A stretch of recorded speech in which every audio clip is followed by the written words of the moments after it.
Salvete omnes, nunc est Angulus Historiae. Hello everyone, it's History Corner with Mr. Carroll. Today's topic is the Essedarius, a type of gladiator from ancient Rome. Now, how did I stumble into this topic? Well, it was by accident really. I was working on creating a story for my Latin students about gladiators because who doesn't love them? And they have such good source material and it can cover such a wide range of topics. And I came across this inscription here in one of my books and thought it would be a good foundation for a story. You can see it's about a gladiator, an Essedarius named Valerius, and he was freed, liber, after 20 fights. That's what the double X stands for. And he's a Greek, and he had a wife named Nomos. And so I thought it was great to use for a story.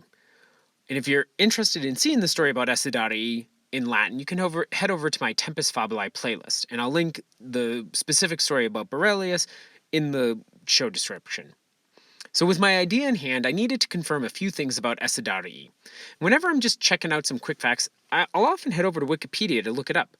They have a lot of good sources there and a lot of good authors who have done a lot of research. And you may think, oh no, a Latin and history teacher using Wikipedia, but as long as you check your sources down at the below, you're in pretty good shape. And really, Wikipedia is just as good as Britannica.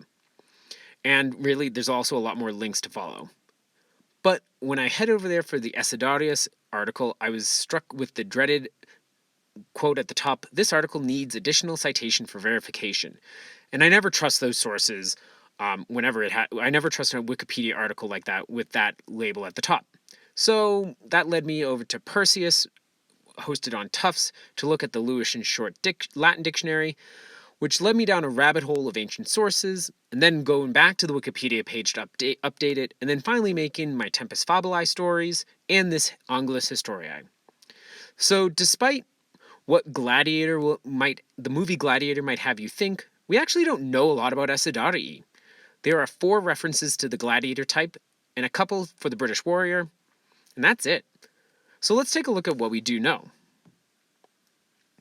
The Essedarius is first mentioned as a chariot fighter in Julius Caesar's De Bello Gallico.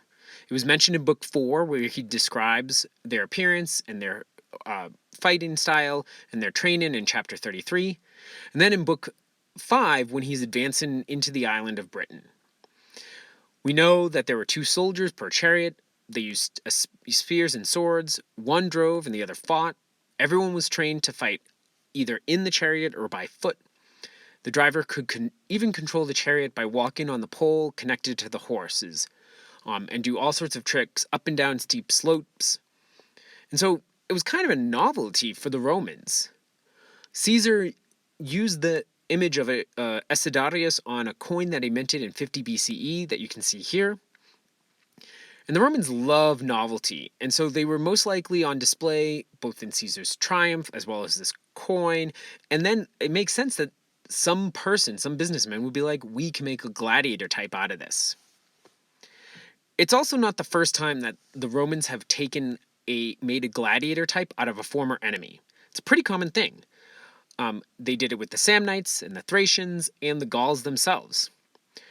And oftentimes the gladiator would typically fight like their former enemies. So the Samnites had large helmets, the Thracians had those curved swords, and the Gauls were dressed like the former Gallic enemies.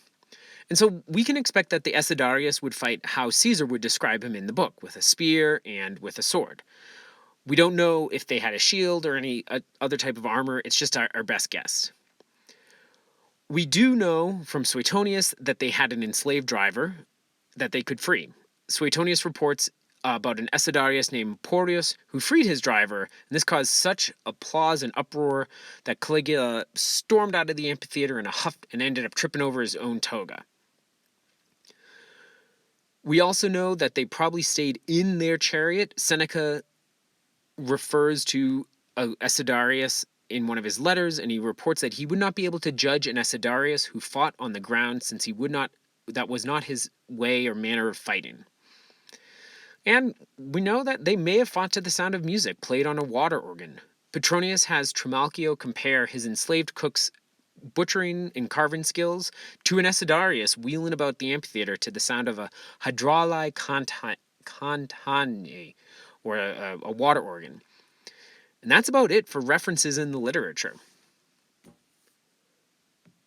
The rest of what we can kind of glean about Essedarii comes from stone inscriptions. There's about 20 of them in the Epigraphic Databanken Klaus Salbi, which is a searchable database, which I can also link to in the show description. All of the inscriptions seem to date after the 1st century CE, which makes sense since no one really knew about these warriors until Caesar wrote about them. The inscriptions that are in place are a range of funeral inscriptions, game announcements, and manumission announcements. And so it does limit what we can find out since there's a lot of formulaic writing in these inscriptions. But we know that the Essedarius would fight across the empire. We have inscriptions from Rome, Gaul, Hispania, Germania, and all up and down Italia. 10 alone were from Pompeii, and they often will mention names and victories. 3 of them are about Philippus Tetianus and his 8 wins. We also learn the nationalities. So besides Berelius, our Greek Essedarius, I mentioned earlier, we have a Faustus, who is from Arabia, and an Ingenius, who is from Germany. Some were very skilled at being an Essedarius. Berelius had his 20 victories, Faustus has 37, and Ingenius had 12. And we know that some had families afterwards. Besides Berelius's nomas, all 3 of these gladiators had someone else put up their tombstone. But again, that's about the extent that we know. So, did they have blades on their chariot wheels? Maybe. Did they fight with 1 or 2 from the chariot? Maybe. Did they fight with a little shield and swords and spears or a bow? Maybe. We just don't know. Here's the whole list of Latin sources in the literature, and then some of the inscriptions out of the 20 that I mentioned earlier. And so we're just making our best guess. But now you know a little bit more. And the Wikipedia page has finally been updated. And we have a Tempus Fabulae story. So, gratias Tibiago for listening. If you are interested in listening to the Latin stories, go over to Tempus Fabulae playlist to hear them.